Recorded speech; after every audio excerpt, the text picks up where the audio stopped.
أعوذ بالله من الشيطان الرجيم. بسم الله الرحمن الرحيم. وقالت طائفة من أهل الكتاب آمنوا بالذي أنزل على الذين آمنوا وجه النهار واكفروا آخره لعلهم يرجعون. ولا تؤمنوا إلا لمن تبع دينكم قل إن الهدى هدى الله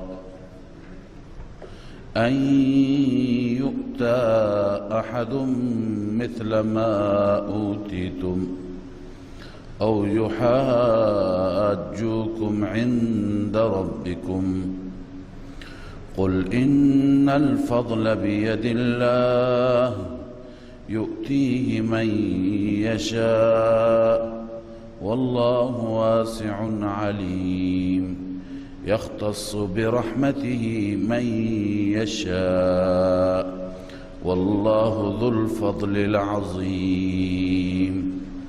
صدق الله العظيم.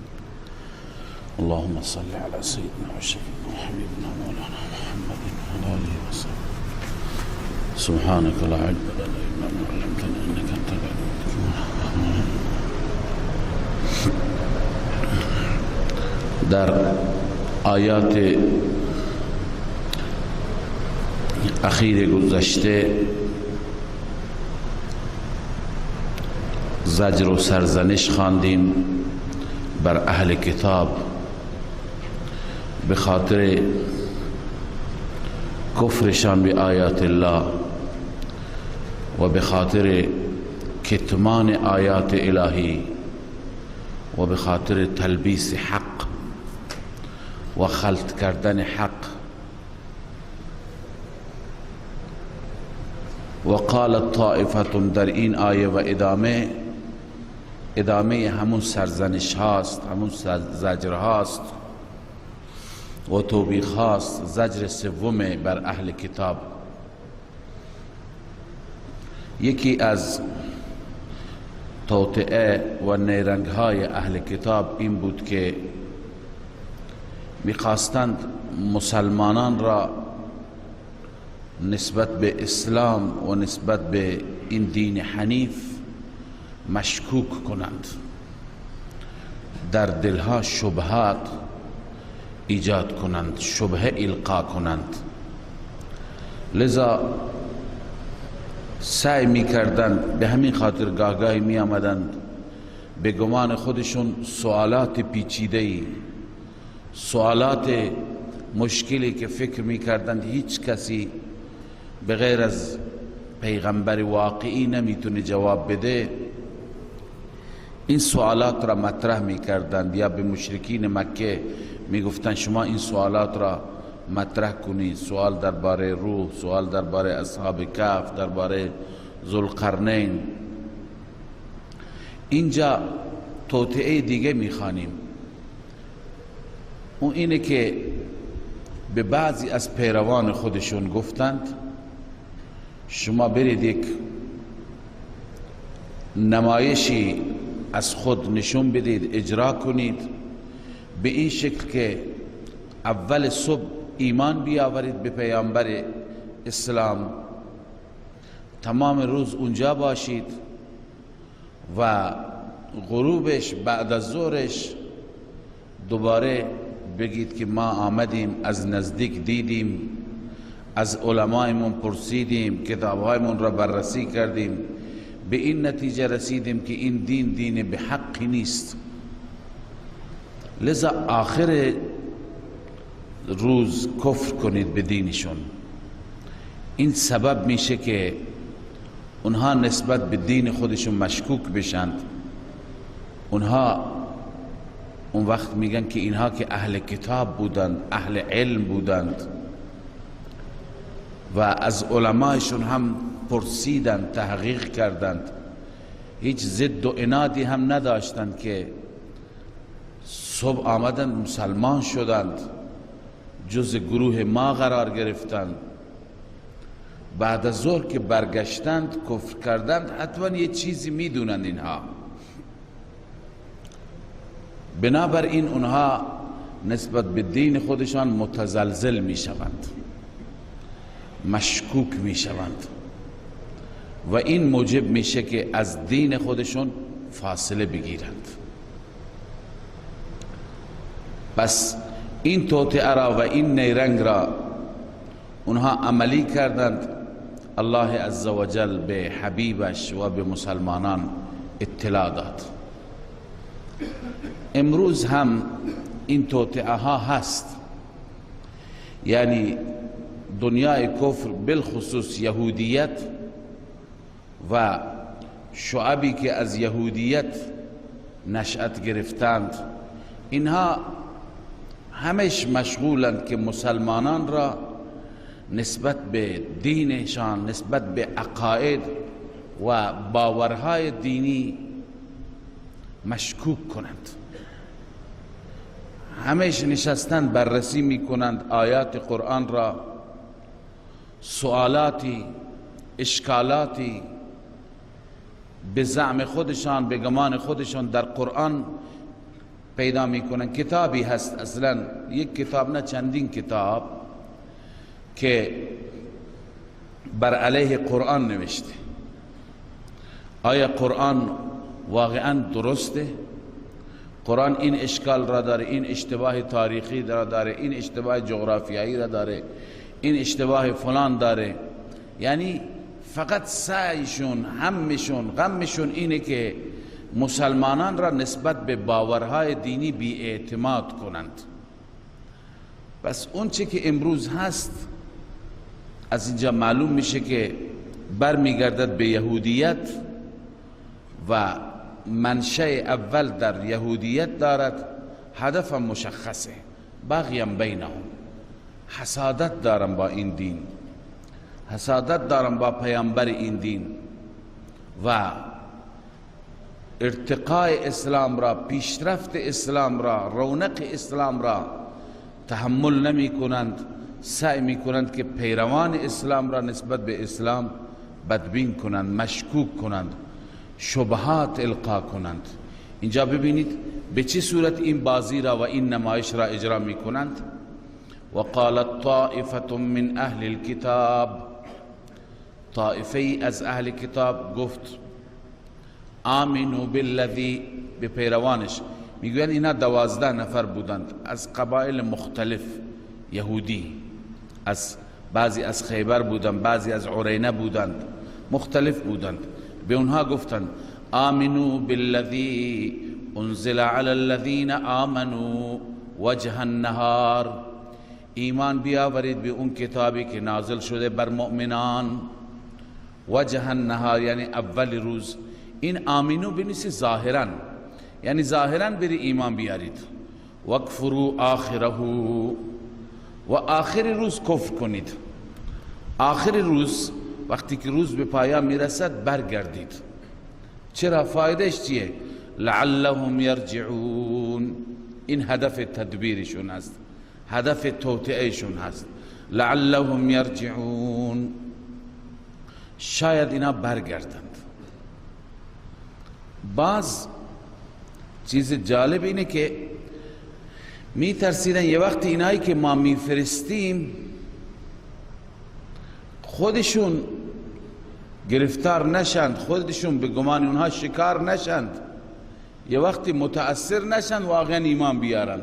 توصیه کردن ببینید از ته دل ایمان نیارید.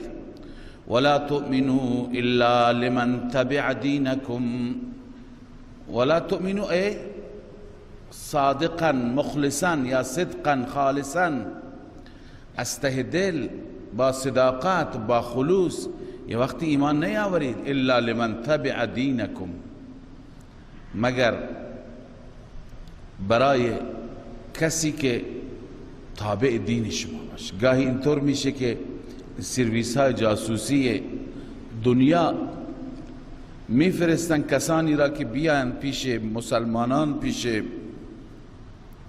موحدان اهل حق، بیان اینجا تجسس بکنن، ببینند چه خبره، چه مسائلی هست. اینجا که میان همین جاسوس ها خودشون متاثر میشن، ایمان میآورند و بر میگردند. لذا این بیم را اونها داشتند که اینا خودشون ایمان نیارن. لذا گفتن که ولا تؤمنوا الا لمن تبع دینکم. الله تعالی در میان میفرماید این جمله معترضه هست، قل ان الهدى هدى الله. ای پیامبر اعلام کن هدایت هدایت الهی هست. خدا کسی را بخواد هدایت کنه هدایت میشه. شما که توصیه میکنید که ایمان نیاورید، اگر خدا بخواد این هدایت میشند، یا اینکه توصیه میکنید که برید این نمایش را بازی کنید تا مسلمانان برگردند، هدایت به دست خدا است. هر کسی را که هدایت بکنند اون بر نمیگردد. ان یؤتی احد مثل ما اوتیتم او یحاجوکم عند ربکم. خب این جمله معترضه تمام شد. این مقوله دوم اهل کتاب است. اهل کتاب گفتن ببینید ولا تؤمنوا، یه وقتی شما خودتون ایمان نیاورید، حال میگویند ان یؤتا.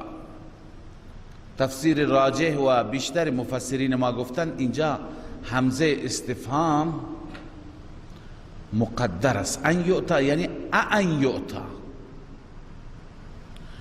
آیا داده شده کسی مثل آنچه که شما داده شدید؟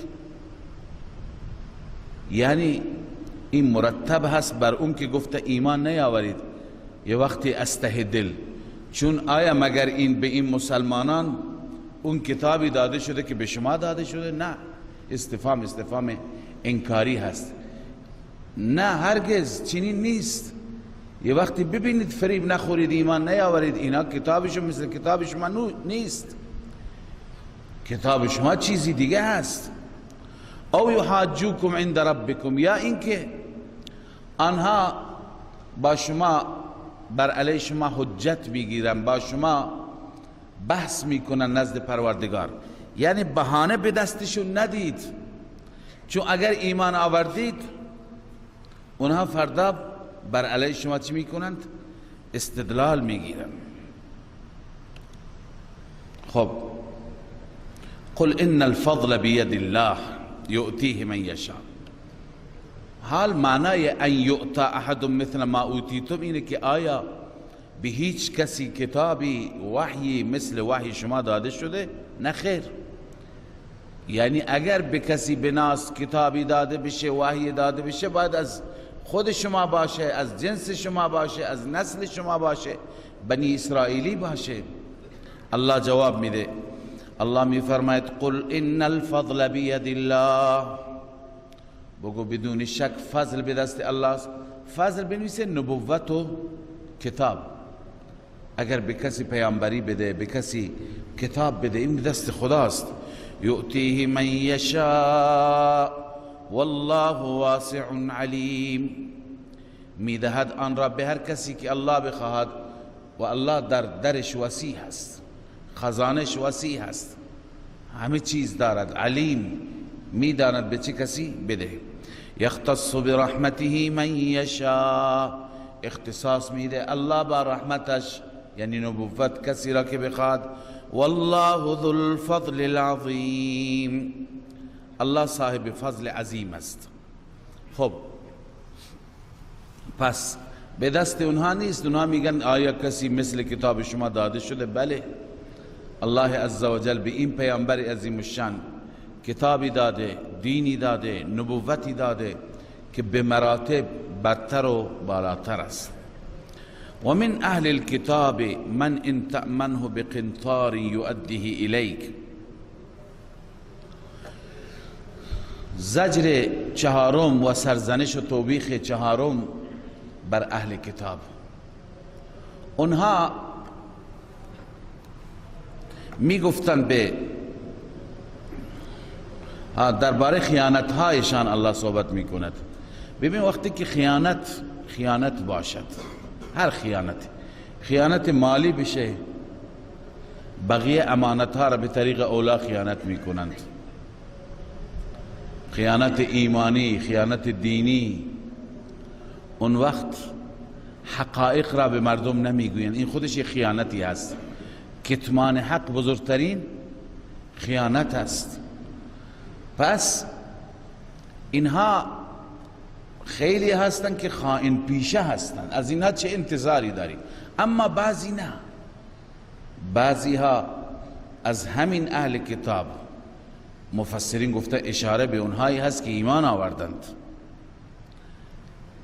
به حدی هستند، طوری هستند که شما یک خزانه بهشون بدهید اونها برمیگردانند، امانت شما را برمیگردانند، امینند، خیانت نمی کنند. اما بعضی یک دینار بهشون بدی اون دینار را پس نمیدند، اینقدر خائن هستند. پس از اونها چه انتظاری هست؟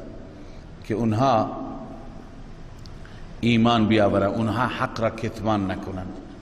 و باز چرا اینقدر خیانت مالی میکنند؟ چه عقیده‌ای دارند، چه دیدگاه بدبختی دارند. میگویند که این امیین تا جایی که میتونی مالشون را بالا بکش. امیین اهل مکه را میگفتند، افراد بی سواد، خودشون را اهل کتاب و اهل علم و اهل سواد میدونستند. لذا این توجیهشان بود. الله میفرماید و من اهل الكتاب من ان تأمن، بعضی از اهل کتاب اونه که ان تأمنه، اگر بر او اطمینان کنی به قنطار، به خزانه ای، یؤدیه الیک، برمیگردانه به سوی تو. و منهم من ان تأمنه بدینار، بعضی از آنها اون کسانی هستند که اگر به اونها اطمینان کنی به حد یک دیناری، لا یؤدیه الیک، بر نمیگرداند به سوی تو، الا ما دمت علیه قائما، مگر دائما بالای سرش بیستی. دمت علیه قائما، همیشه قیام کنی، همونجا هیچ رهایش نکنی، یلا امانت منو بده، تا که بده، به راحتی نمیده. چرا؟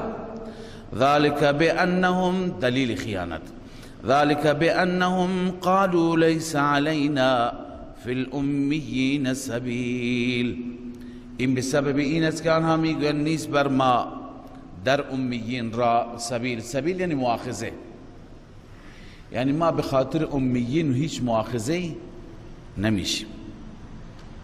الله تعالی اینجا رد میفرماید قولشان را، این گفتهشان را. و یقولون علی الله الکذب و هم یعلمون، بر خدا دروغ میگویند و خودشان هم میدانند. یعلمون در دل میدونن که دارن دروغ میگن.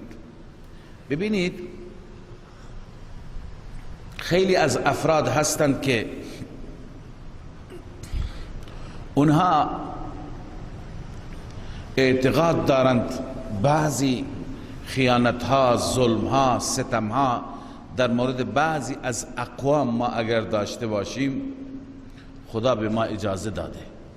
بعضی مردم اجتهاد میکنند، اینطور فکر میکنند.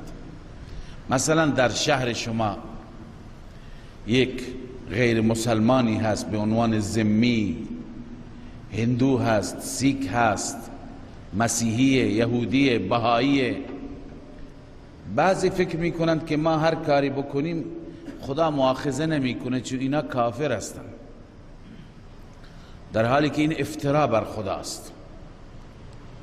اون چیزی که الله عزوجل از بندگانش میپسندد، دوست دارد، اون اینه که بندگان هر جا امین باشند، خائن نباشند.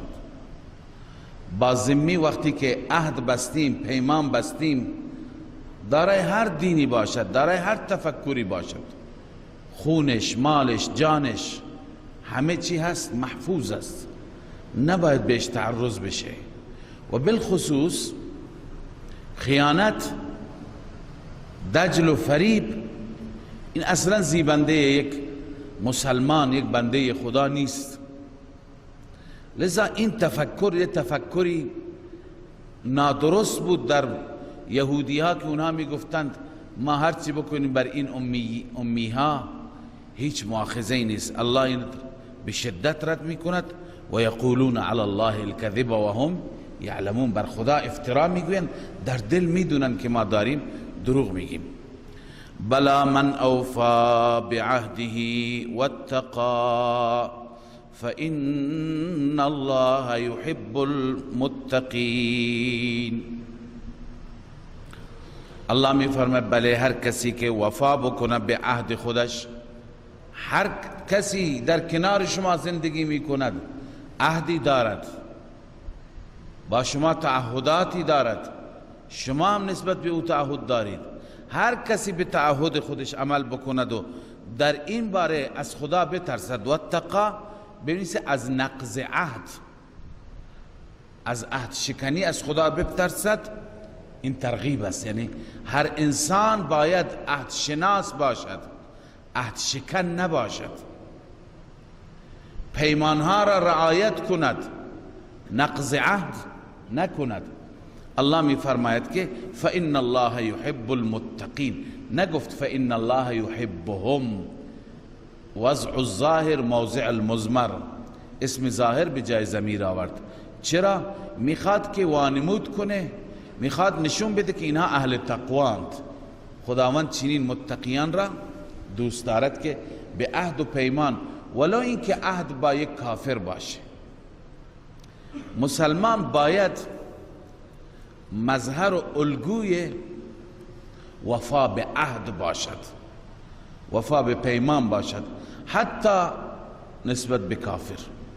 خیلی از کفار متأثر می شوند از پایبندی مسلمان، پایبندی به عهد، از امانتداری مسلمان، از صداقت مسلمان، از راستی مسلمان و ایمان می آورند. میگویند این چی چیزی اینها را وادار کرده که اینها تا این حد پایبند باشد که ما که ضد دینشون هستیم هم نسبت به ما اونها وفادارن، نسبت به ما خیانت نمی کنند. خب میگویند قطعا اون دینی که چنان درونشان را اسلام می کند اون دین حق است. این خودش یه نوع تبلیغ برای اسلام، پس نباید پیمان شکن بود. ان الذين يشترون بعهد الله و ایمانهم ثمنا قلیلا. الان نقض عهده، پیمان شکنی هست، چه با خدا چه با بندگان خدا.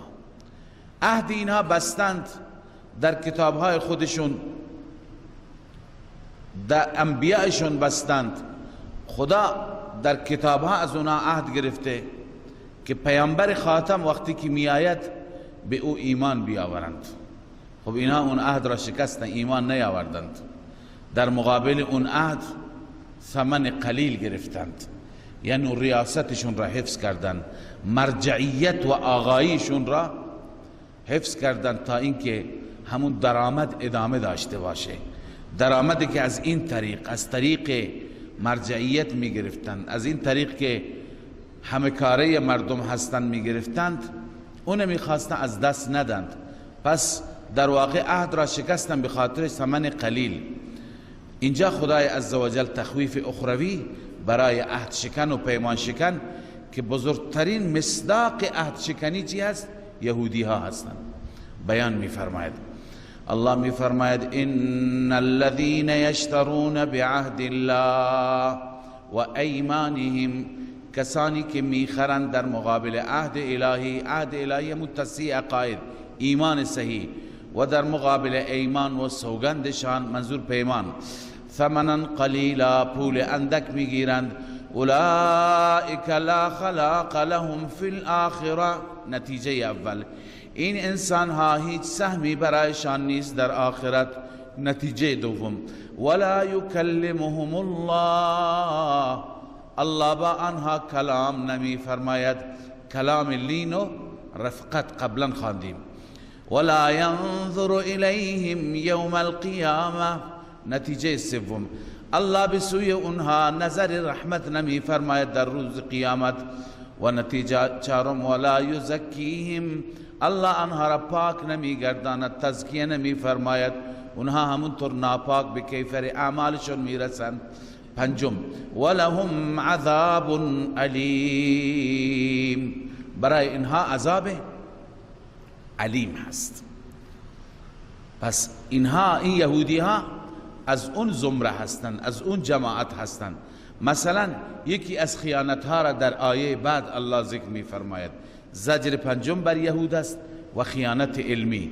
و ان منهم لفریقا یلوون السنتهم بالکتاب، همانا از اینها گروهی هستند که یلوون، کج می کنند، کج می کنند زبانشون را به کتاب. قبلا ما خواندیم که یهود تحریف می کردن. یه چیزی بالخصوص در وصف رسول الله صلی الله علیه وسلم اگر آمده باشد صاف صاف نمی گفتند، طوری میگن که طرف متوجه نشه. کج زبانی همینه، گرچه این کنایه هست. شما وقتی که در یک دوراهی هستید مندید که راستش را بگید یا نگید، راست بگید برای شما خطر داره و نگید هم تکذیب میشید، آبرویتون در خطره. گاهی انسان طوری میگه، زبانش را طوری کج میکنه که طرف متوجه نشه که این چی گفت. لوا همین است، زبان را کج کردن کنایه است از این که یعنی راستش را نمیگند. یلوون السنتهم، کج میکنن زبانشان را به کتاب، لتحسبوه من الکتاب، تا که فکر کنی از کتاب است. و ما هو من الکتاب، در واقعی از کتاب نیست. و یقولون هو من عند الله، میگویند این از نزد الله است، از طرف خداست. و ما هو من عند الله، در حالی که از طرف خدا نیست. مثلا در رابطه با زنی که متأهل بود و زنا کرده بود از یهود، پیامبر عظیم الشان فرمود که در کتاب شما چی هست؟ اونها گفتند در کتاب ما این هست که ضرب شلاق بزنیم، چهرهش را سیاه بکنیم، تو شهر بگردونیم. میخواستن سنگسار نشه، کشته نشه. الان ببین یه چیزی از خود درست میکنید، فکر کنید شما از کتاب است. و ما هو من الکتاب، از کتاب نیست. و یقولون علی الله الکذب و هم یعلمون، بر الله کذب میگویند، دروغ و افترا میگویند، در حالی که خودشون هم میدونن ما داریم دروغ میگیم. خب تا اینجا زجر و توبیخ بود، سرزنش بود بر یهودی ها. حال ادامه بحث یا پایان بحثی که با مسیحیان بود. مسیحیان و نصارای نجران، اونها وقتی که آمدن شبهاتی ذکر کردن که شبهاتشون جواب داده شد. شبهات بیشتر درباره توحید جواب داده شد، درباره رسالت جواب داده میشه. اما یه چیزی که اونها میگفتند که عیسی علیه السلام خودشون ما را به ما دستور دادند، به گذشتگان ما دستور دادند که ما عیسی را به عنوان رب و خدا انتخاب کنیم و از ایشون استمداد کنیم. الله عزوجل در اینجا پاسخ داده، این جواب شبهشون هست. ببینید علامه خازن نوشته ان النصارى نجران كانوا يقولون ان عیسی علیه السلام، نصارای نجران گفتن عیسی امرهم ان يتخذوه ربا، ما را دستور داده که ایشون را به عنوان رب انتخاب کنیم. فقال الله تعالی ردا علیهم ما کان لبشر الى آخره. پس این ما کان لبشر در جواب این دروغشون بود. الله می فرماید ما کان لبشر ان یؤتیه الله الکتاب، برای هیچ بشری سزاوار نیست، مناسب نیست، چه برسد به پیغمبر، ان یؤتیه الله الکتاب، این که خدا به او کتاب بده، والحکم و همچنین حکم بده، والنبوة نبوت بده. یعنی خدای عزوجل بهش هم کتاب بده دلیل نقلی، هم حکم بده حکمت بده دلیل عقلی، والنبوة هم نبوت بده وحی. تمام دلائل عقلی نقلی وحی را بهش بده. ثم یقول للناس، سپس به مردم بگوید کونوا عبادا لی من دون الله، بنده من باشید بغیر از خدا. هیچ بشری این کار را نمی کند. خدا بهش پیغمبری داده، حکم و نبوت داده، بیاد بگه که مال من باشید، بنده من باشید. نه، بلکه چه حکم می کند به مردم، چه دستوری می دهد به مردم؟ ولكن كونوا ربانيين بما كنتم تعلمون الكتاب.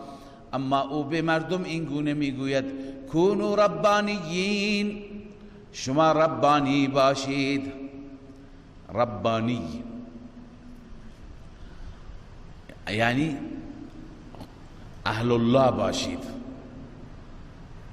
اهل خدا باشید، با خدا باشید. كونوا ربانيين بما كنتم تعلمون الكتاب وبما كنتم تدرسون. بسبب اینکه شما کتاب را تعلیم می دهید، یاد می دهید، و کتاب را تدرسون، یاد می گیرید. ببینید از اینجا معلوم میشه که برای ربانی بودن، برای اهل الله بودن، برای با خدا بودن، بهترین چیز تعلیم و تعلم کتاب است. کتاب خدا، کسانی که کتاب خدا را به حق میخوانند و به حق یاد میدهند، اینها از همه باید بیشتر ربانی باشند و بیشتر زمینه ربانی بودن برای اینها فراهمه. بما کنتم با سببیه هست. چرا ربانی؟ چون که شما تعلیم میدهید کتاب خدا را و تدرسون، یاد میگیرید. ولا یأمرکم ان تتخذوا الملائکة والنبیین اربابا. شما را امر نمی کند اینکه ملائکه را و پیامبران را شو به عنوان ارباب بگیرید، بلکه ایأمرکم بالکفر. آیا پیامبری که کتاب داده شده شما را به کفر امر می کند؟ پیغمبر را رب گرفتن، ملک را رب گرفتن مصادف با کفر.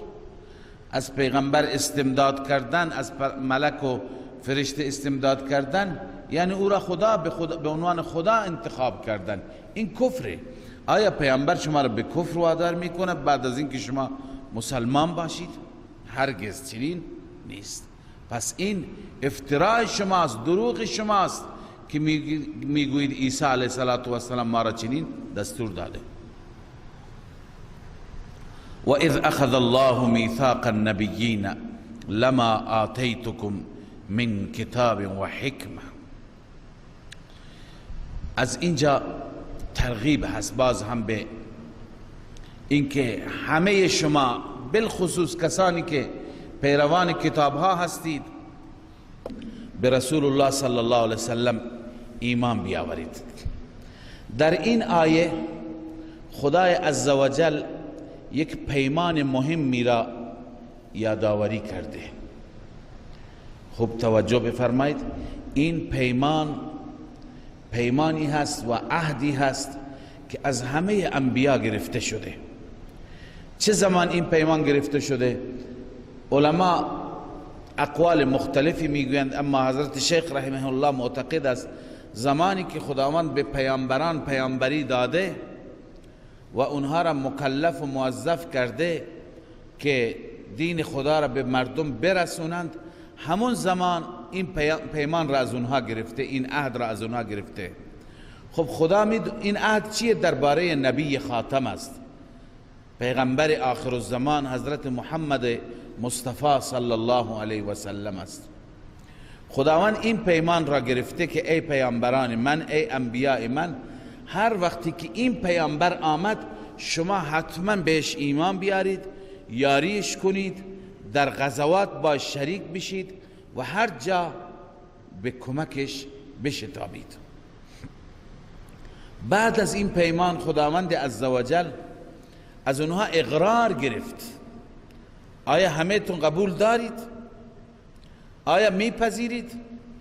پیامبران اقرار کردن بله خدایا.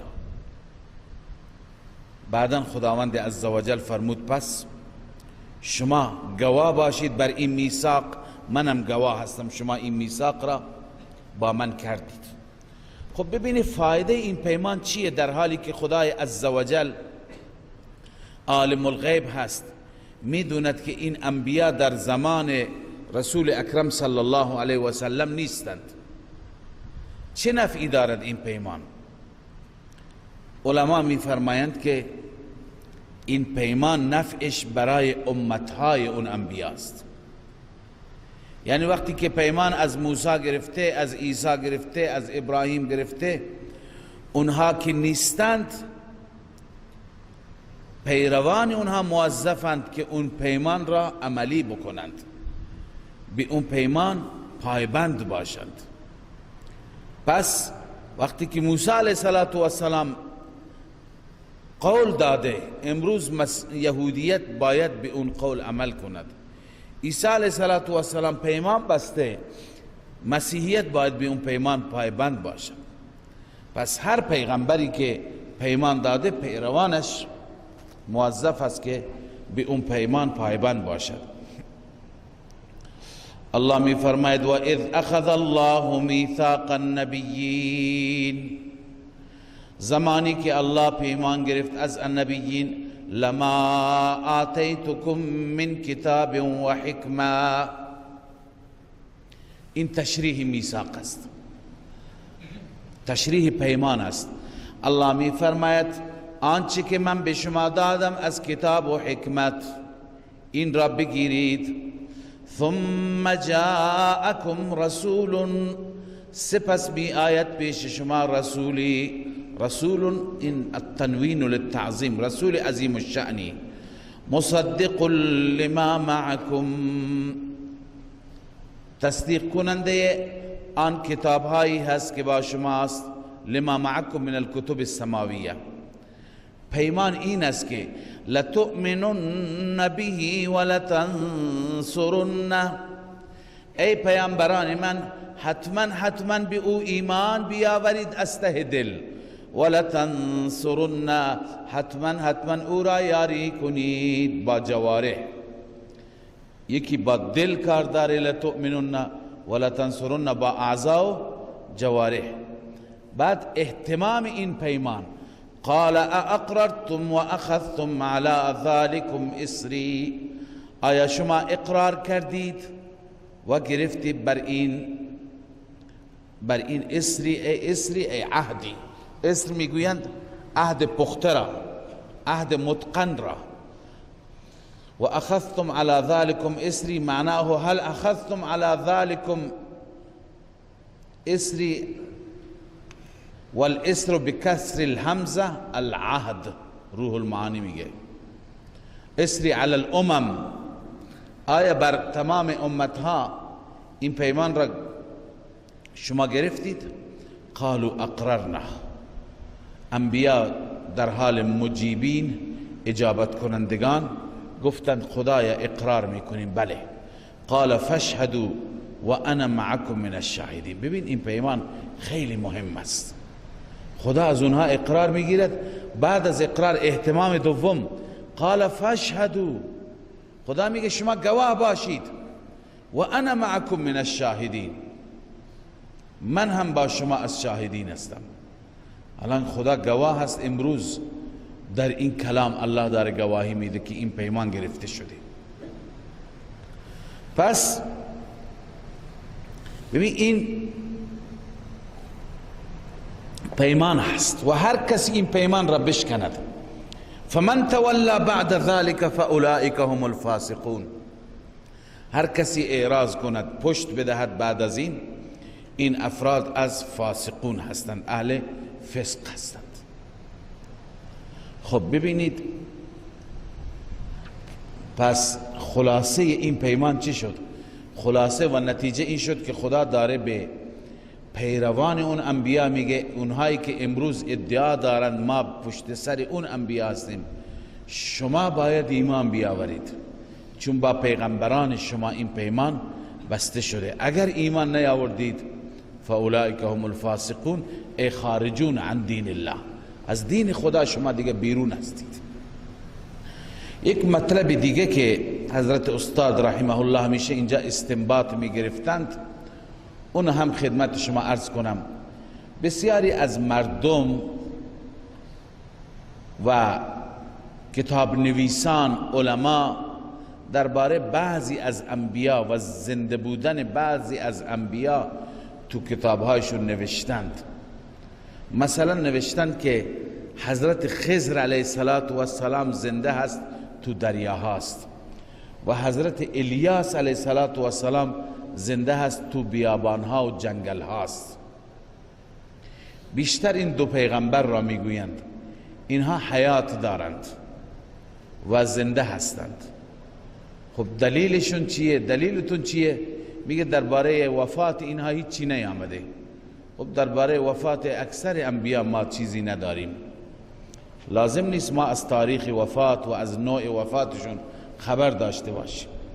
باز اینها میگن که بعضی مردم رفتن تو بیابان اینها را دیدن، بعضی ها تو خواب دیدن، بعضی ها مشاهده کردند. آیا با مشاهده، با خواب که معلوم نیست در چه حالی بوده، میشه که عقیده قائم کرد که اینها زنده هستند، اینها حیات دارند؟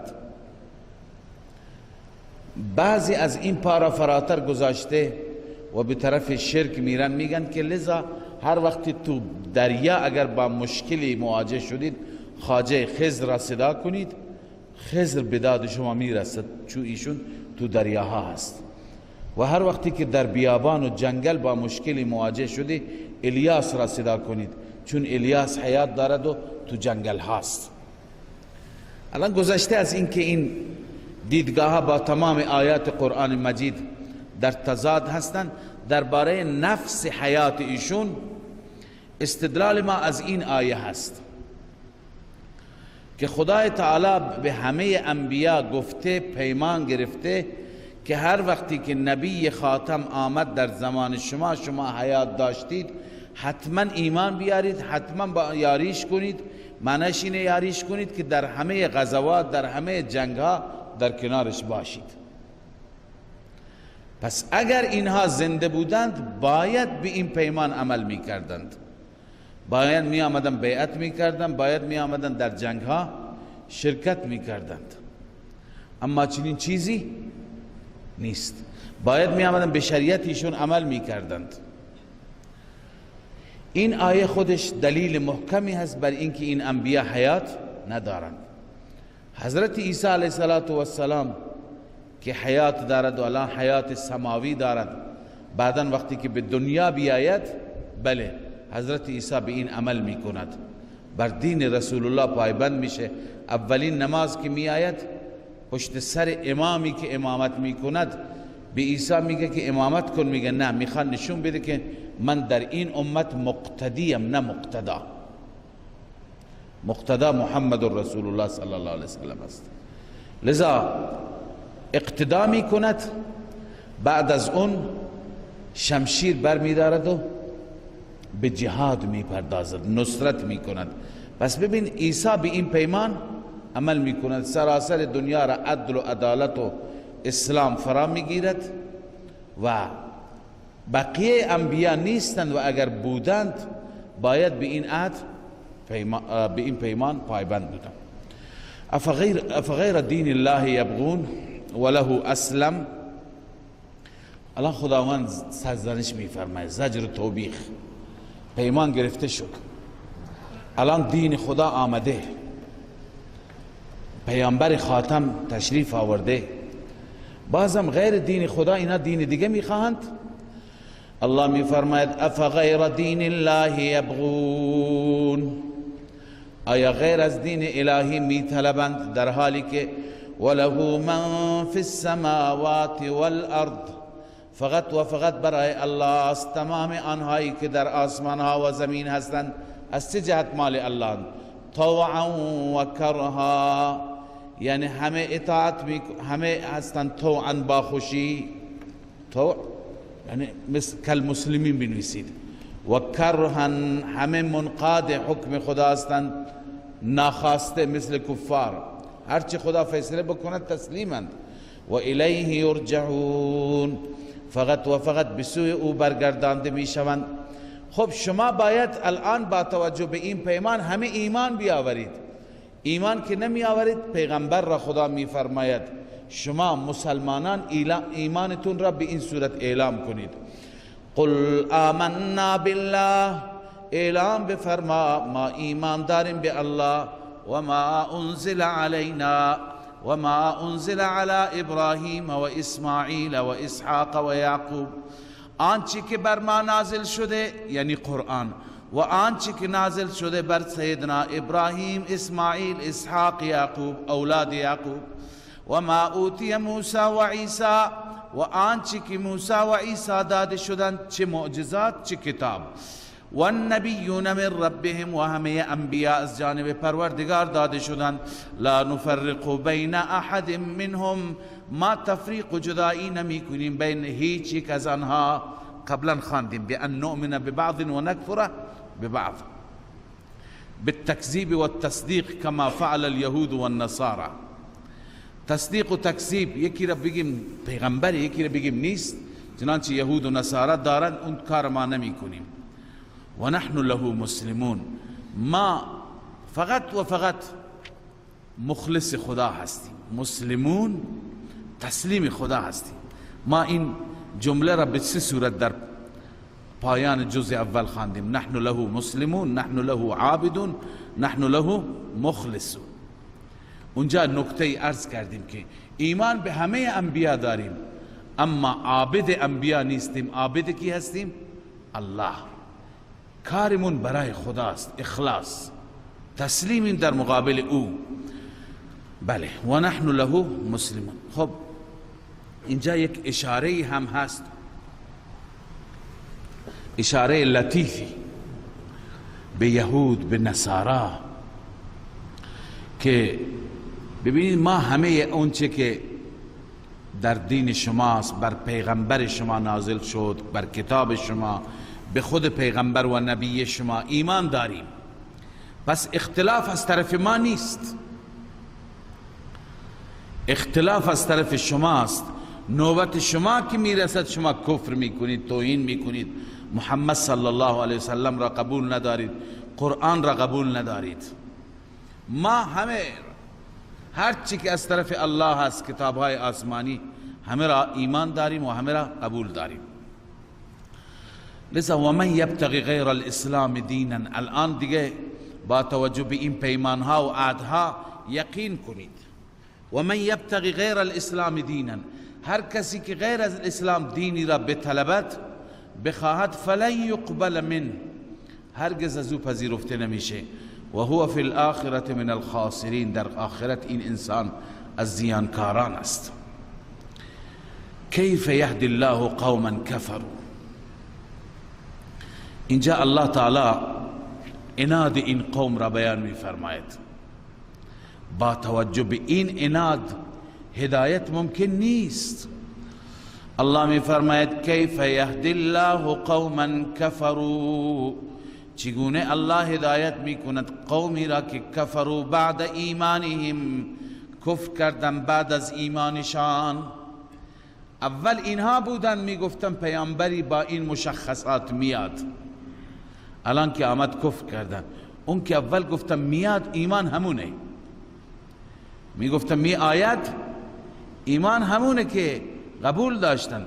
و شهدوا ان الرسول حق، و گواهی دادن که رسول فرستاده خدا حق است. و جاءهم البینات، بینات و دلائل پیششان آمد. والله لا یهدی القوم الظالمین، اینا واقعا ظالم، یک بار گویی ایمان آوردن قبل از بعثت رسول الله، الان که تشریف آورد الان ایمان ندارن، از ایمان برگشتن. الله هدایت نمی فرماید چنین قوم ظالم را. این نوع ارتداد هست یا نیست؟ ارتداد و برگشتن به عقب است. قبلا همه آمدن به یثرب، به مدینه که این پیامبر میاد ما ایمان می آوریم، الان که آمد ایمان نمی آورن. الله می فرماید اولئک جزاؤهم ان علیهم لعنت الله. این گروه جزایشان، کیفرشان این است که ان علیهم لعنت الله، همانا بر آنها لعنت الهی هست، والملائکه لعنت ملائکه، و الناس اجمعین، همه مردم، خالدین فیها، همیشه در آن لعنت هستند، همواره در اون لعنت هستند. لا یخفف عنهم العذاب، از اونها عذاب تخفیف نمیشه. این نتیجه دوم ارتداد. ولا هم ینظرون، و آنها مهلت داده نمیشوند. بس اینهایی که اول ایمان آوردند و بعدا برگشتند. البته کسانی که توبه بکنند، ترغیب به سوی توبه است، استثناء هستند. الا الذين تابوا من بعد ذلك واصلحوا، مگر کسانی که توبه بکنند بعد از این و اصلاح بشند. فان الله غفور رحیم، خداوند در حق اونها بخشاینده و مهربان است. ان الذين كفروا بعد ایمانهم، بازم تخویف دنیوی اخروی و عناد قوم. بدون شک کسانی که کفر کردن بعد از ایمانشان، ثم ازدادوا کفرا، سپس در کفرشون افزودن، تخویف دنیوی است. لن تقبل توبتهم، هرگز توبهشون پذیرفته نمیشه. و اولئک هم الضالون، اینها گمراهانند. ببینید اینجا یه اشکال بظاهر، یه اشکال عمده هست. اون اشکال اینه که خدای تعالی می فرماید کفر کردند، بعد در کفر اضافه کردند، توبهشون قبول نمیشه. چرا توبه قبول نشه؟ کسی که از کفر، از شرک، از هر جنایتی که برگرده توبهش قبول میشه یا نمیشه؟ میشه. اینا چرا توبهشون قبول نمیشه؟ در جواب عرض کنم که منظور از قبول نشدن توبه توفیق نداشتن توبه هست. و الا قبل از این آیه بحث پذیرش توبه بود. الا الذين تابوا من بعد ذلك واصلحوا فان الله غفور رحیم. مگر بحث پذیرش توبه نبود؟ مرتد شده، خدا میفرماید بر او لعنت است، عذاب کم نمیشه، مهلت داده نمیشه. الا الذين تابوا، پس اگر توبه واقعی بکنند فإن الله غفور رحیم، خدا میبخشد، قبول میکند. این یکی که خدا میفرماید لن تقبل توبتهم، یعنی اونها توفیق توبه نمییابند که توبهشون قبول بشه. به سبب چی؟ به سبب عناد زیاد. پس این گونه تفسیر کنید، بدون شک کسانی که کفر کردن بعد از ایمان، ثم ازدادوا کفرا، سپس در این کفر افزودند، عناد کردند، جدال بالباطل کردند، لن تقبل توبتهم، اینا هرگز توفیق توبه داده نمی شوند. و اولئک هم الضالون، اینها گمراهانند. ببین در دنیا توفیق توبه ندارند، در آخرت، آیه بعدی نتیجه اخرویشان است، در آخرت اگر به اندازه پری همین زمین طلا بیارند که ندارند، قرشی ندارند، اما به اندازه همین زمین پر بکنند از طلا، باز هم از اونها قبول نمیشه. الله می فرماید ان الذين كفروا وماتوا وهم كفار، بدون شک کسانی که کفر کردند و ماتوا و مردند در حالی که کافر بودند، در حالت کفر مردند، فلن يقبل من احدهم ملء الارض ذهبا، هیچ هرگز قبول نمیشه، هرگز پذیرفته نمیشه از هیچ یک از آنها. ملء الارض به اندازه پری زمین، ذهبا طلا ولو افتدا به، گرچه همه این طلاها را به عنوان فدیه بده. اولئک لهم عذاب علیم، این گروه، این انسان ها برایشون عذاب دردناک است. و ما لهم من ناصرین، الله می فرماید برای آنها هیچ یاوری نیست، هیچ کسی که آنها را کمک کند نیست. پس توبه در دنیا، نه اینکه در آخرت حتی رشوه بده قبول نمیشه. لن تنالوا البر حتی تنفقوا مما تحبون. الان یکی از علاجهای درمان اهل کتاب را بیان می‌فرماید. ببینید انسان همیشه به ضد که واقع میشه به ضد میفته به خاطر دو چیز، یکی حب جاه و یکی حب مال. بعضی از اهل علم هستند نمیخوان موقعیت خودشون را از دست بدند، لذا به طرف حق نمیاند، به همون باطل، مسیر باطل میمانند، مرجع اون دسته از مردم هستند، همیشه نانشون تو روغنه، لذا مسئله مالیشون هم حله. پس این دو چیز بدترین و مهلکترین مریضی ها هستند، حب جاه و حب مال. حال علاج این چیه؟ حب مال چیه؟ ما به خاطر اینکه گرفتار مال نشیم، محبت مال نیاد، چنان که ما مال را از دین هم دوستتر داشته باشیم، اینه که به خاطر دین مال را قربان کنیم، در مسیر و در راهی که دین گفته مال را ما خرج کنیم. این باعث میشه که محبت مال از دل برداشته بشه.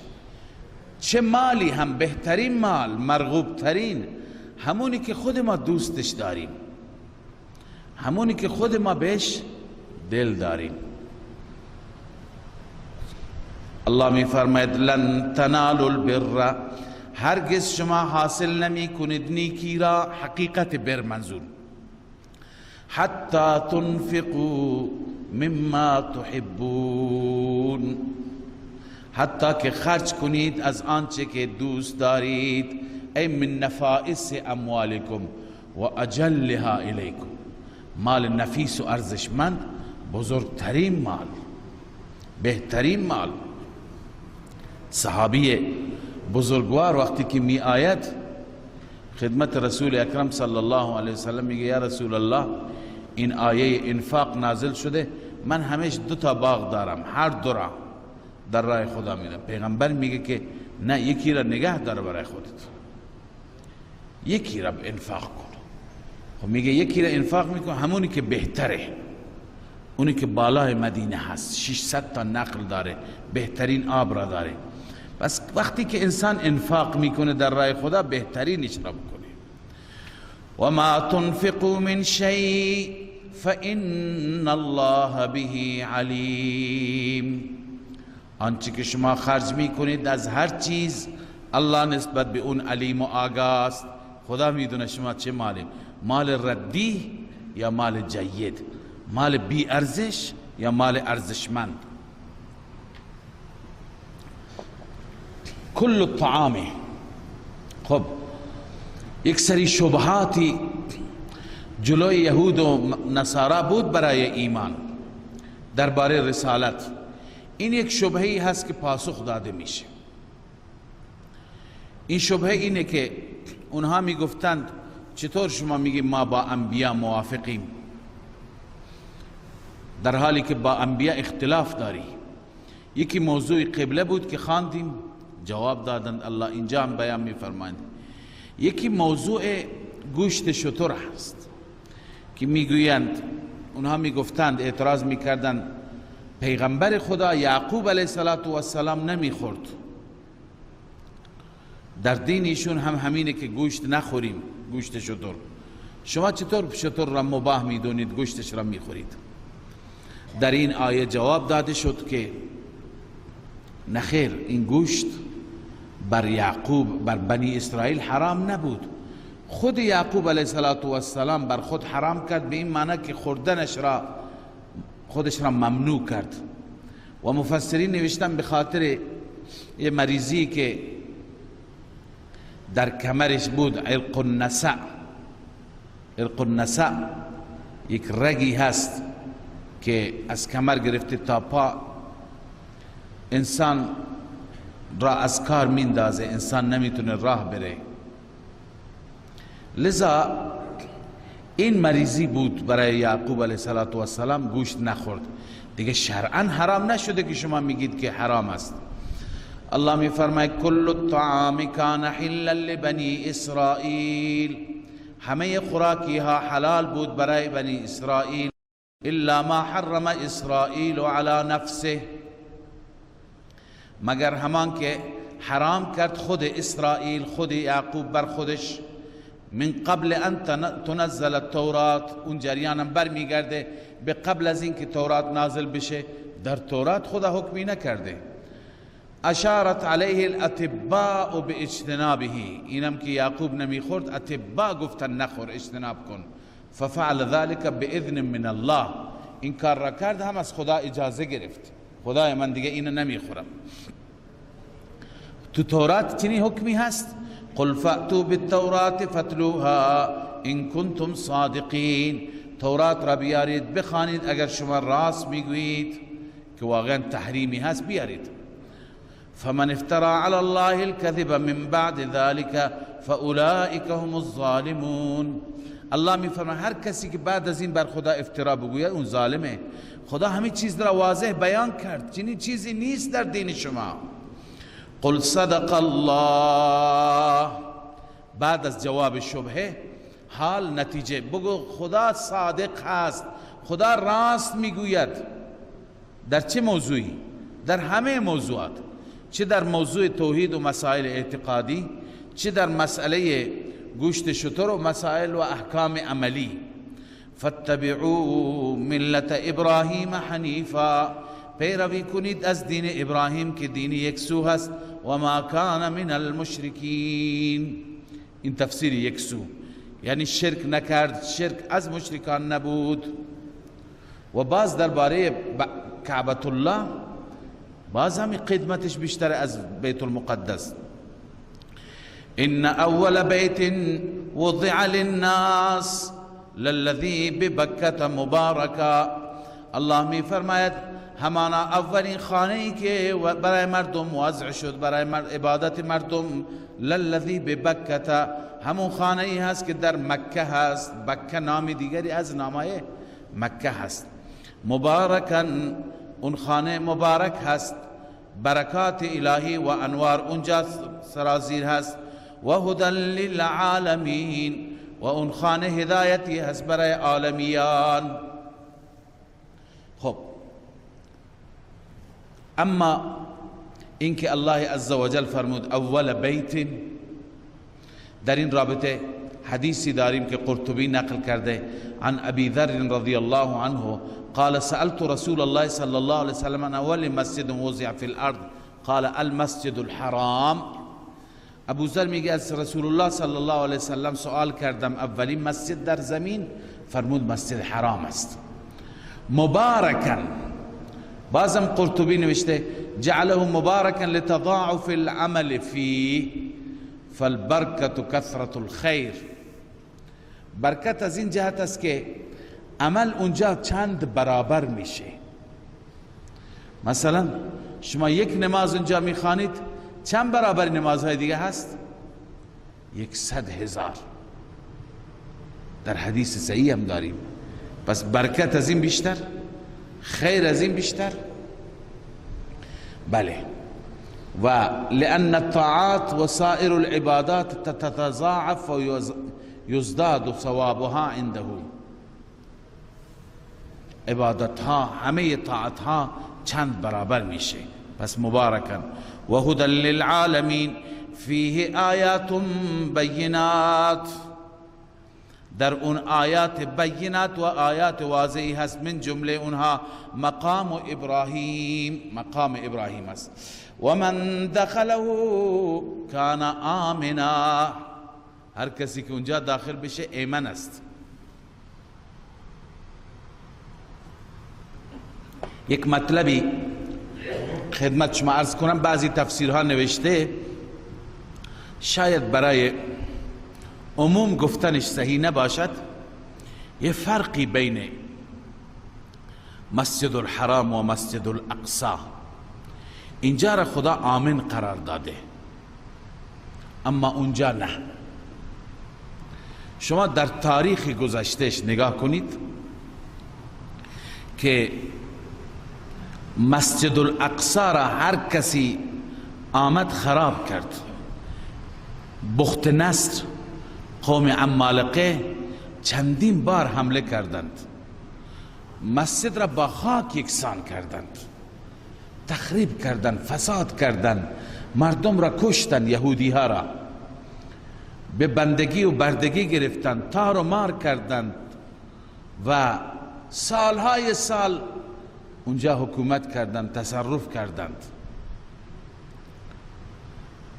پس هم خود مسجد الاقصی امنیت نداشت، هم پیروانش که اونجا بودند امنیت نداشتند. اما مسجد الحرام نه. مسجد الحرام ما فقط یک واقعه فیل را بلدیم که قرآن گفته، ده ها چنین واقعه هست. هر کسی آمد تعرض بکند خودش نابود شد. خدای عزوجل اینجا را امن قرار داده، خودش هم امنیت دارد، مردمش هم امنیت دارند. هیچ وقت کسی بر اینها نتوانسته که بتازد و اینها را تار و مار کند و هر جا که می رفتند هم در امان بودند. می گفتم با این کاروان کار داشته نباشی، کاروان مکه هست، مکه بلد امن هست. حتی اگر مجرمی و من دخله کان آمنا، از روی این آیه فقهای ما استنباط کردند مجرمی جرم کرده، دولت میخواد دستگیرش بکنه، فرار میکنه میره در حرم، علما میگن که اونجا اجازه نداره تا زمانی که اونجا هست دستگیرش کنه.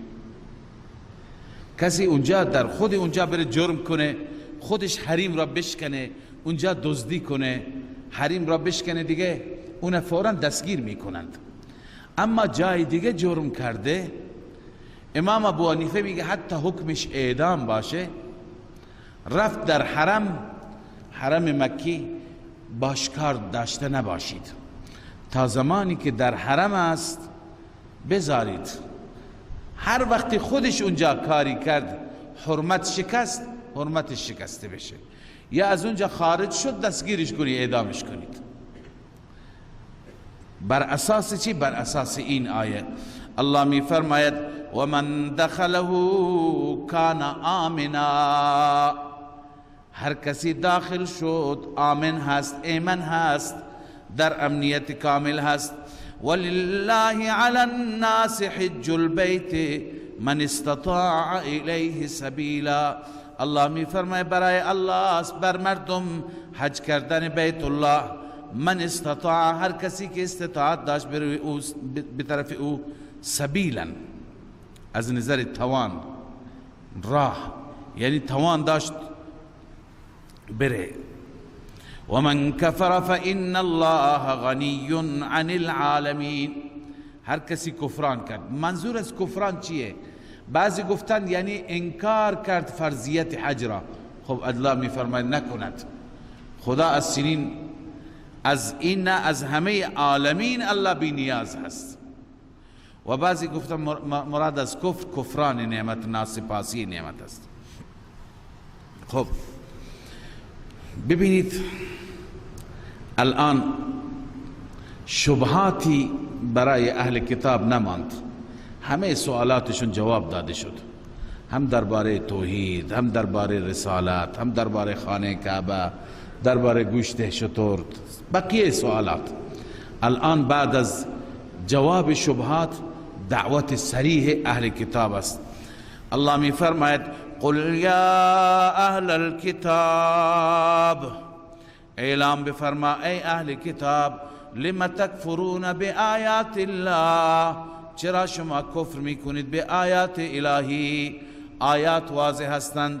والله شهید علی ما تعملون، الله گواه است، دیگه نیاز به حجت نیست، به دلیل نیست، همه دلایل گفته شدن. از این به بعد الله خودش گواه است بر آنچه که شما عمل میکنید. فیجازیکم، به کیفر اعمالتان میرساند. قل یا اهل الكتاب لم تصدون عن سبیل الله، اعلام بفرما ای اهل کتاب، چرا از راه خدا باز می‌دارید؟ اهل کتاب چنان قدرتی نداشتن که جلوی کسی را بگیرن. منظورت باز داشتن القاء شبهات است، همین که الان خواندیم. چنانچه مفسرین نوشتند که وكان صدهم عن سبيل الله بإلقاء الشبه والشكوك في قلوب الضعفة من المسلمين. جلوگیریشون چی بود؟ القاء شبهات و شکوک بود در دل مسلمانان ضعیف. الله می فرماید لم تصدون عن سبیل الله، چرا از راه خدا باز می دارید؟ من آمن، هر کسی را که ایمان آورده، ایمان بیاورد، تبغونها عوجا، شما می طلبید در آن کجیرا، ای تلقون الشبهات فیها، شبهات را می اندازید و در اون سبیل الله عوج و انحراف و کجی می خواهید. و انتم شهدا، در حالی که شما هم خودتون گواهید که این دین دین حق است. خودتون میدونید که دین حق همینه. شهدا به چه معنی؟ شما گواهید تو تورات چه نوشته، شما گواهید نسبت به محمد و قرآنش چه اوصافی آمده. و انتم شهدا ان فی التورات مکتوبا ان دین الله الذي لا يقبل غیره الاسلام، شما گواهید که در تورات نوشته که دین خدا الذي لا يقبل، دینی که قبول نمیشه غیر از آن، هو الاسلام هست. و ان فیه نعت محمد صلی الله علیه وسلم، و همچنین در تورات اوصاف محمد. پس شما میدونید، تشهدون، گواه هستید. بله. و انتم شهدا و ما الله بغافل عما تعملون، باز هم تهدید، تخویف. خداوند از اعمال شما غافل نیست. ای فیجازیکم، پس شما را جزا میده، به کیفر اعمالتون و به سزای اعمالتون میرساند. خب این خطاب به اهل کتاب بود که ای اهل کتاب، شما حقیقت را میدونید، واقعیت را میدونید، باز هم کفر، باز هم انکار، اشکال نداره، به کیفر عملت میرسی. بعد از اون خطاب ما مسلمانان را خطاب میکند که شما با این کفار دوستی نکنید، با اهل کتاب موالات داشته نباشید، ارتباط داشته نباشید، که اینها چیکار میکنند؟ شما را به سوی کفر میبرند، اینها شما را به سوی شبهات میبرند، ارتداد میبرند. ببینید از اینجا یک نکته باید ما استنباط کنیم. بسیاری از مسلمانان، بیشتر این خطاب به مسلمانان ضعیف الایمان است، چون اونها شکوک و شبهات ایجاد میکردن بر ضعیف الایمان ها.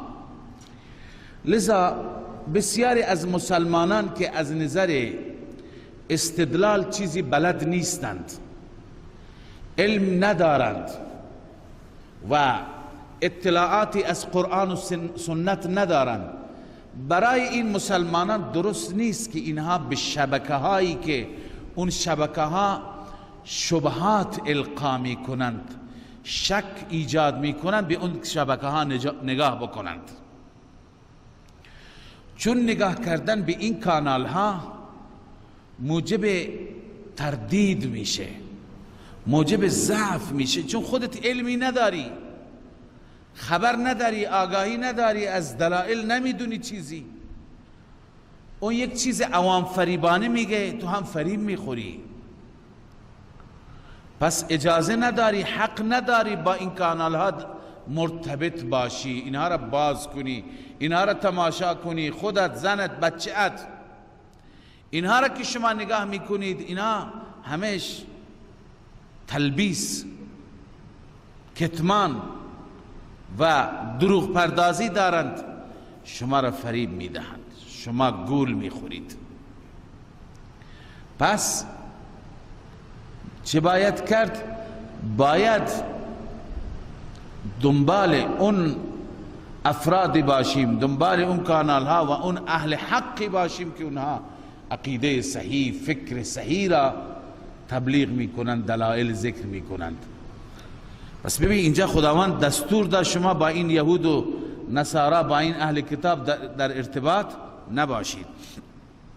یا ایها الذین آمنوا ان تطیعوا فریقا من الذین اوتوا الكتاب، ای مؤمنان اگر شما اطاعت کنید گروهی از کسانی را که کتاب داده شدند. بنویسیم و هم الذین یلقون الشبهات. اینا کی هستند؟ کسانی که شبه القا می کنند، شبه فکنی می کنند و شبهات ایجاد می کنند. یردوکم بعد ایمانکم، این نتیجه ارتباط، نتیجه اطاعت. یردوکم بعد ایمانکم کافرین، اینها شما را برمیگردانند بعد از ایمان به سوی کفر. و کیف تکفرون و انتم تتلی علیکم آیات الله. الله می فرماید چگونه شما کفر میکنید، یعنی بعد از اون کفر برای شما درست است، در حالی که آیات خدا بر شما تلاوت شد.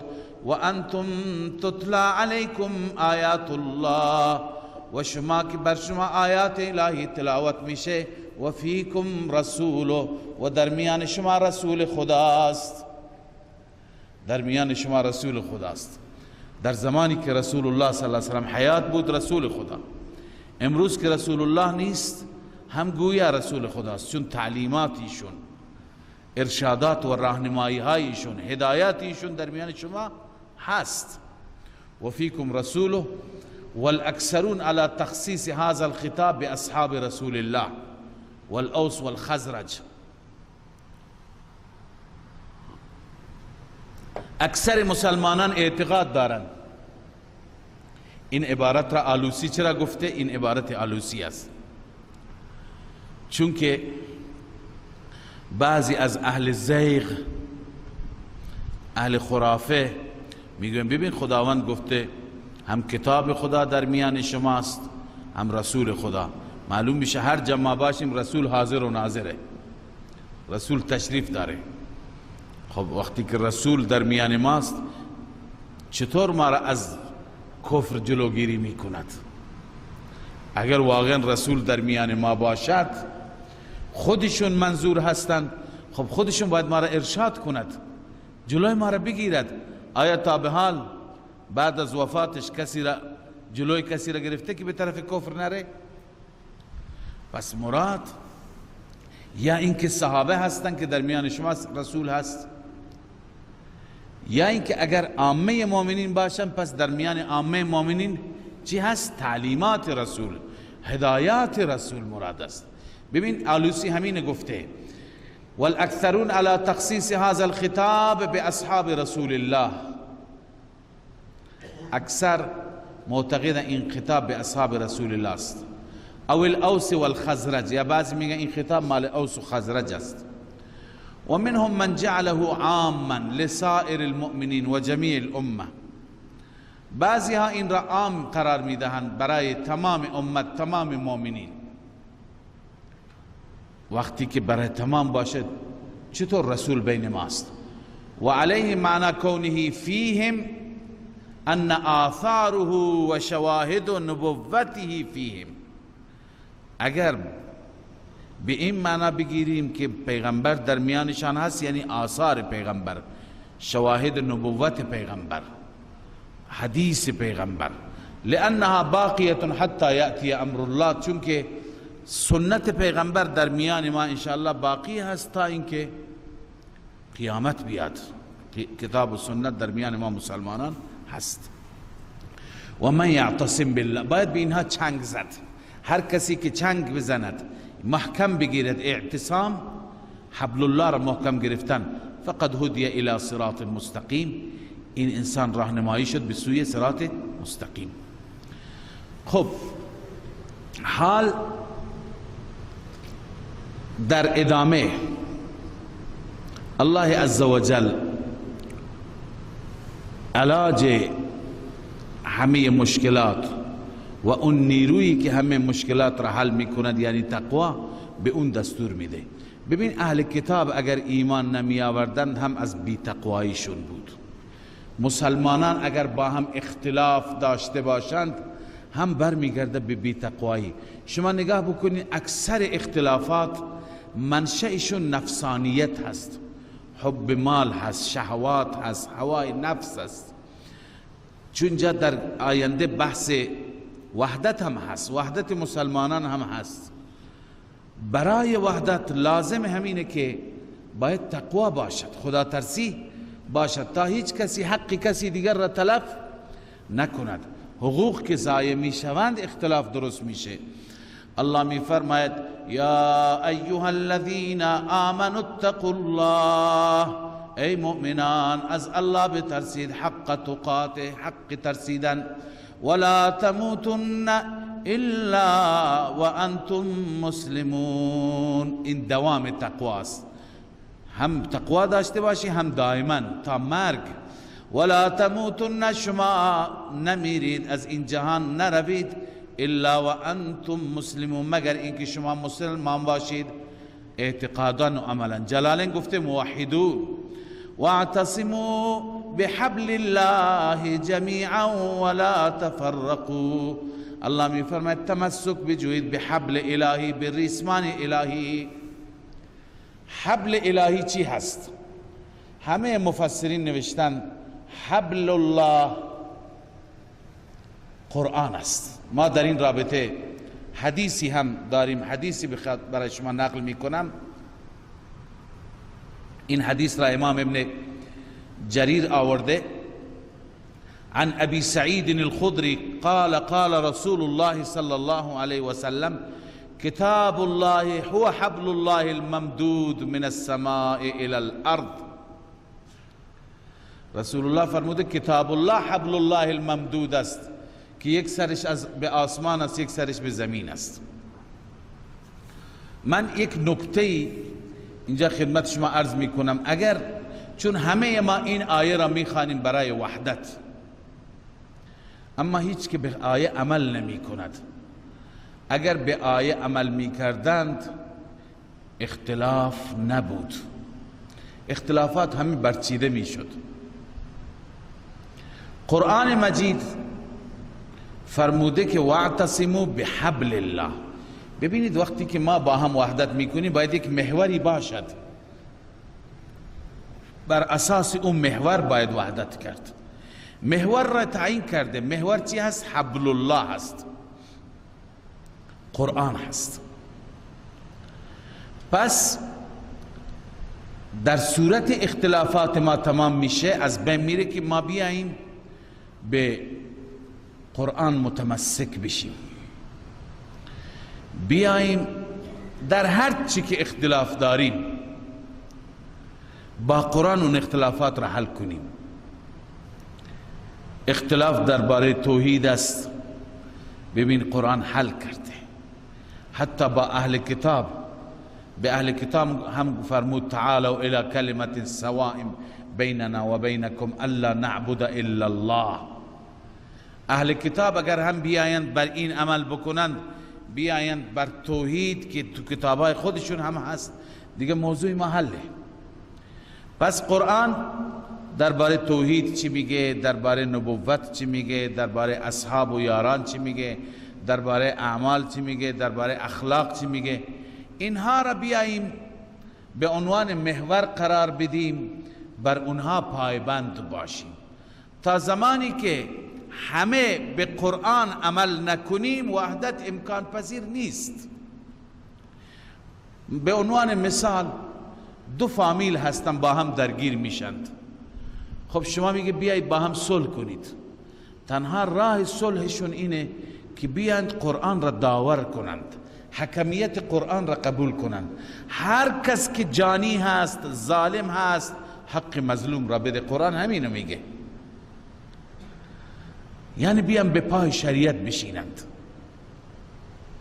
چون شریعت از روی قرآن فیصله میشه. هر کسی که بر حق بود حقش گرفته بشه از ناحق، از ظالم. پس یک محوری باید باشه که اختلافات را حل کنه و اون محور قرآن است. چه اختلافات، اختلاف ملکی باشه، اختلاف معامله باشه، اختلاف زناشویی باشه بین زن و مرد، خانوادگی، اختلاف فکری، عقیدتی، مذهبی، همه نوع اختلافات. فقط بگیم وحدت نه، باید بیاییم و همه به قرآن عمل کنیم. هر چی که قرآن گفته اون وقت وحدت واقعا به صورت عملی میشه. الان بعدا اختلاف نمازها حل نشه، اشکال نداره. نمازها را چطور بخوانیم، چند رکعت بخوانیم، اینا رو چون قرآن به این تفصیلش نپرداخته. قرآن نگفته دست چطور ببندید یا نبندید. قرآن نگفته که به چه صورت وضو بگیره، به صورت کامل. تشریحش در حدیثه. ولی اگر بیاییم قرآن را محور قرار بدیم، جزئیات را نپرداخته ولی کلیات را پرداخته، اصول را پرداخته. بیاییم در اصول به عقاید قرآنی عمل کنیم، بعد تو جزئیات هیچ اشکالی ندارد، اختلاف بموند. پس الله عزوجل مشخص کرده حبل الله را و عرض کردم در حدیث آمده که حبل الله الممدود من السماء الى الارض چی است؟ کتاب الله است. واعتصموا بحبل الله جميعا ولا تفرقوا، و متفرق نشوید، دست و گروه نشوید. واذکروا نعمت الله علیکم. ببین قرآن چطور بین شما الفت ایجاد کرد. صحابه را یادآوری میکند. واذکروا نعمت الله علیکم اذ کنتم اعداء. نعمتهای الله را یاد کنید زمانی که شما دشمن بودید. فالف بین قلوبکم. الفت ایجاد کرد، محبت ایجاد کرد الله با اسلام بین قلوب شما. فاصبحتم بنعمته اخوانا. شما با نعمت الله برادر شدید، همین برادر شدید. یک نکته دیگه از این آیات، شما روی این آیات فکر کنید، تدبر کنید. بعضی جا بنده یادآوری میکنم ولی روی تک آیه خدا چی داره میگه. بسیاری از مردم سعی میکنن با یک سری موشکافی در روایت های تاریخی اثبات کنن که بین صحابه بغض بود، بین صحابه اختلاف بود، بین صحابه قلوب از همدیگه جدا بودند، عناد بود. ولی قرآن این رد میکنه. الله میفرماید اذ کنتم اعدا. چرا؟ در جاهلیت دشمن بودید. فالف بین قلوبکم. الله بین قلوب شما الفت ایجاد کرد. پس خدا در گواهی میده که اونها دلهایشون با هم چی داشت؟ الفت، محبت. پس من و تو بگیم بغض، مال من و تو اعتبار نداره، مال قرآن اعتبار داره. فاصبحتم بنعمته اخوانا. ببین برادر واقعی شدن. چنان برادر که برادر پدرشون را ترجیح نمیدادن، برادر ایمانی خودشون را ترجیح میدادن، حتی ارث تا زمانی. فاصبحتم بنعمته اخوانا. شما به نعمت الله برادر شدید. برادر فی الاسلام، در اسلام. و کنتم علی شفا حفرة من النار. حالت اول را الله به تصویر میکشه و به تمثیل بیان میکنه که مثال شما مثل این بود که گویا بر یک لبه از حفرة من النار، سیاهچالی و گودالی از آتش، شما بر پرتگاه اون قرار داشتید. شفا همون پرتگاه را میگن که از اونجا انسان در درون بیفته. به سبب چی؟ کفر، شرک. اما فانقذکم منها، به برکت اسلام خداوند شما را از اون بیرون کرد. كذلك يبين الله لكم آیاته لعلكم تهتدون. این چنین الله بیان می فرماید برای شما آیات خودش را شاید شما هدایت بشید. این غرض تبیین، شاید شما هدایت بشید.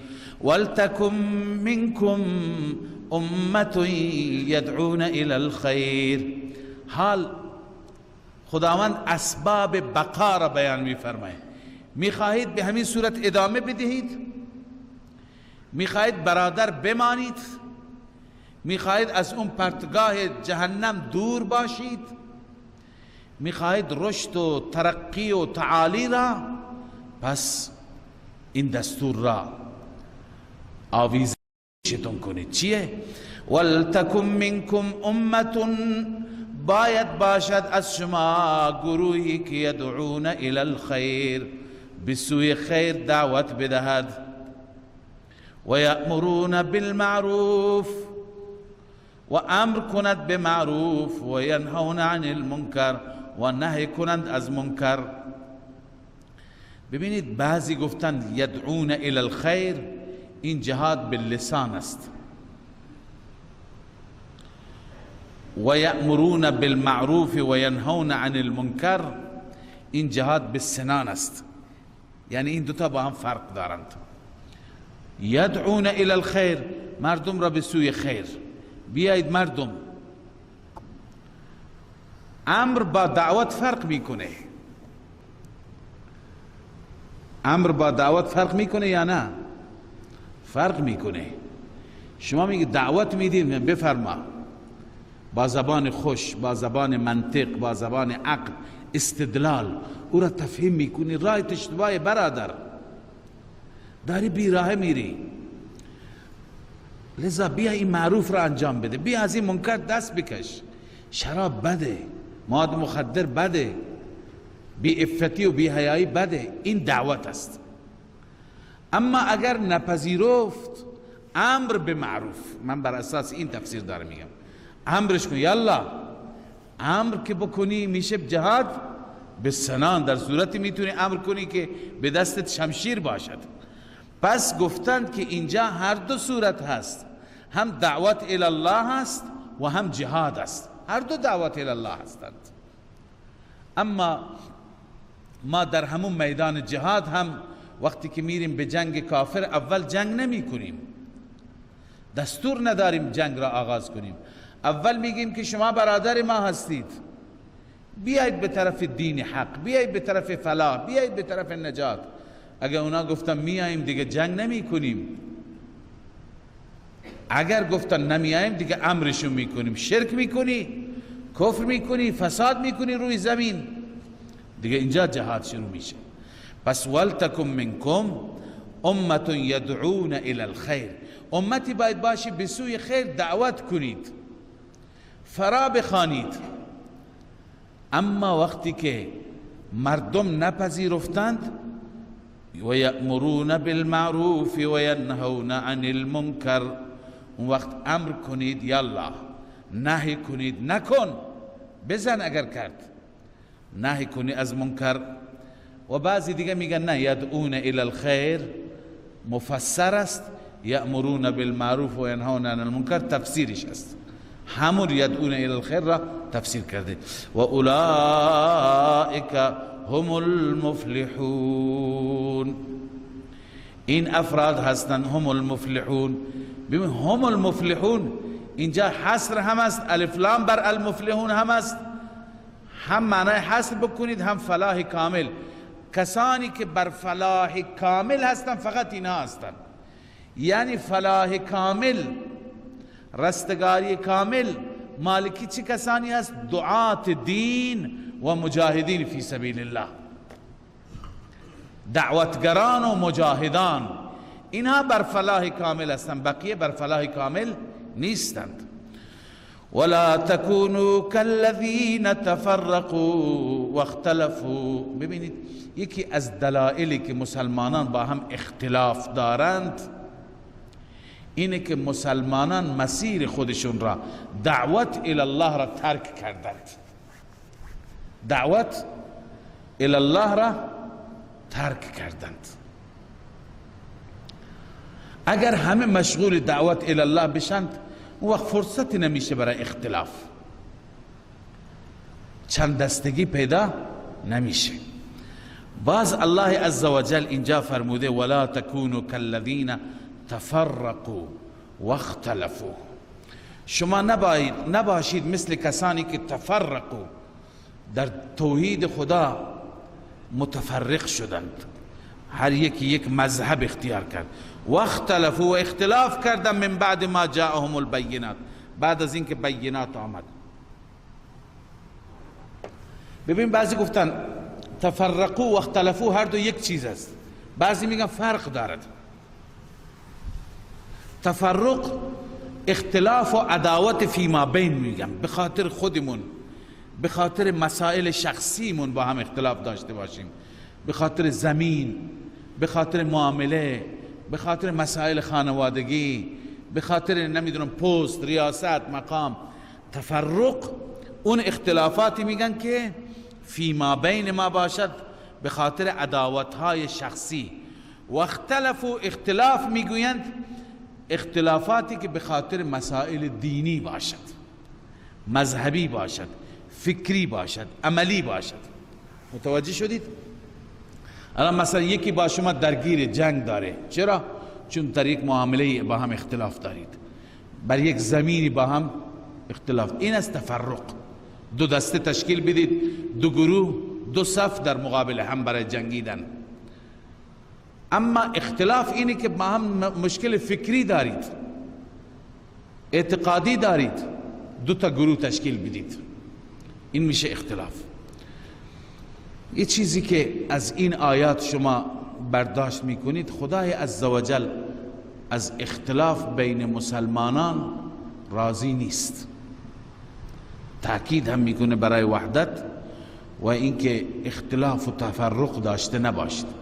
لذا هر جا که توفیق خدمت داشتید روی فرهنگ قرآنی کار بکنید، سعی بکنید مردم را با قرآن، با عقیده، با دین، با عمل، با اخلاق آشنا بکنید. اما اگر کسی با شما اختلاف کرد سعی بکنید که اختلاف نکنید. روش شما روش مناظرانه نباشد، روش شما روش داعیانه، خیرخواهانه، دلسوزانه باشد. ببینید روی این آیات فکر کنی، الله همین دوست دارد. الله دوست دارد بندگان مخلصش این گونه باشند. حتی الامکان مسلمانان دست دسته نشوند و دسته ها را، انشعاب ها را کمتر بکنیم.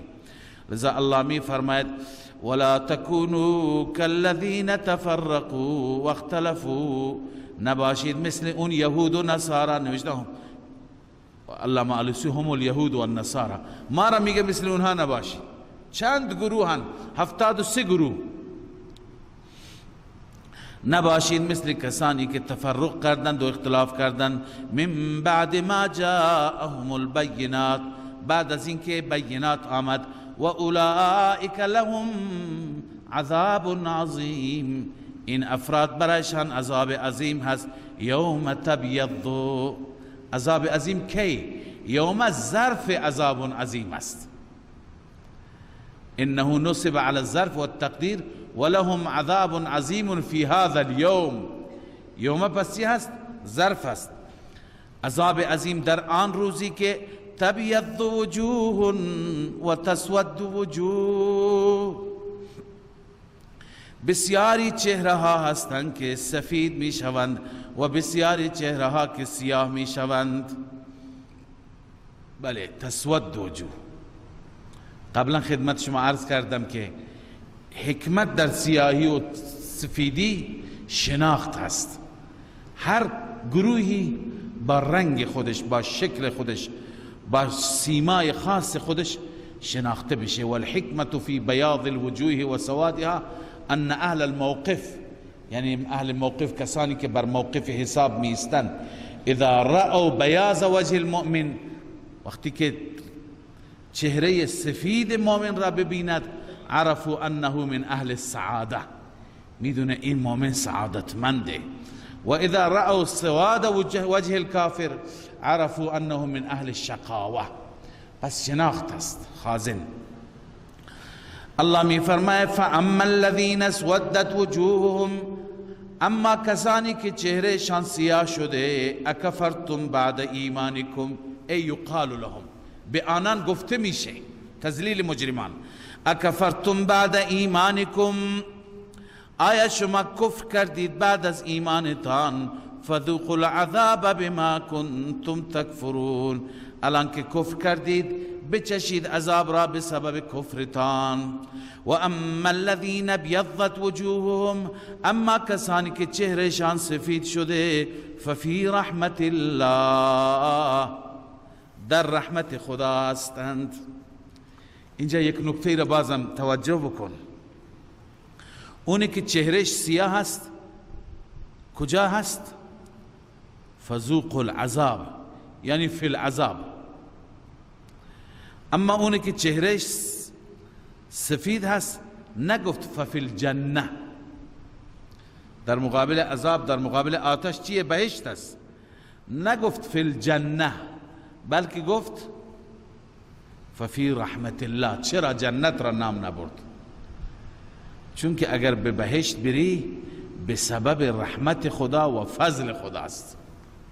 این نکته را چند بار عرض کردم. اگر به بهشت بروی چی؟ به سبب رحمت و فضل خداست. به این خاطر میگه ففی رحمت الله.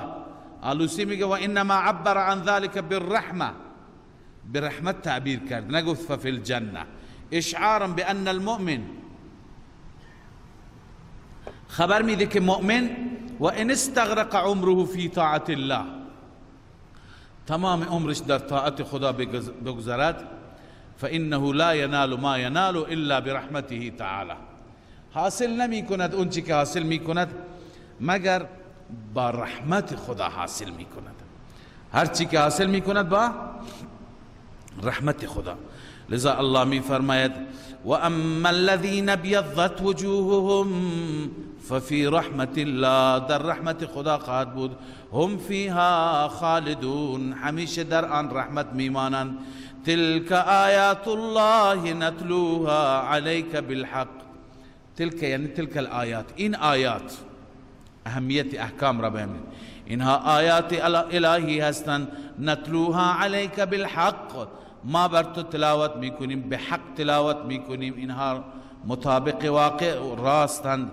وما الله يريد ظلما للعالمين، الله عز وجل اراده ظلم و ستم برای عالمیان ندارد، برای جهانیان ندارد.